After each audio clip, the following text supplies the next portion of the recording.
Hello everyone, আজকে একটা টপিকে আলোচনা করব তোমাদের সাথে। একটা সম্পর্ক নিয়ে আলোচনা করব। সম্পর্কটা হলো স্বামী স্ত্রীর সম্পর্ক। আমি যেটুকুনি বুঝি, স্বামী স্ত্রীর সম্পর্কেতে কখনোই একে অপরকে বিশ্বাসঘাতকতা করা যায় না এবং অবিশ্বাস করলেও হয় না। তুমি যদি তোমার পার্টনারকে বিশ্বাসই না করো, তার ওপর যদি ভরসাই না রাখো, তাহলে তো একটা সম্পর্ক কখনোই টিকতে পারবে না।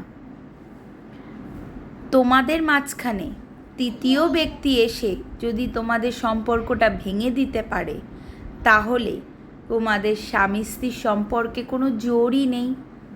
তোমরা একে অপরকে বিশ্বাসই রাখতে পারো না, তোমরা একে অপরকে ভালোবাসো না, তোমরা শুধু অভিনয় করো। এই অভিনয়ের জন্যই তোমাদের সম্পর্ক টেকে না। তো এই জন্য আমি তোমাদেরকে একটাই সাজেশন দেব, যদি তোমার ভালোবাসার মানুষটাকে যদি তোমরা ভরসা করতে না পারো, ভালোবাসতে না পারো, যদি তোমাদের ইচ্ছা না করে, তাহলে সেই মানুষটাকে অন্তত ছেড়ে তোমরা চলে যেতে পারো, কিন্তু তুমি কিন্তু তার জীবনটা নষ্ট করতে পারো না। তো এটাই আমি ভাবি না, আজকে এই যে আমাদের এই জন্মটা আমাদের কিন্তু ঈশ্বরের থেকেই পাওয়া। তো ঈশ্বরের পাওয়া জিনিসকে আমরা কেন নিজে হাতে ধ্বংস করব?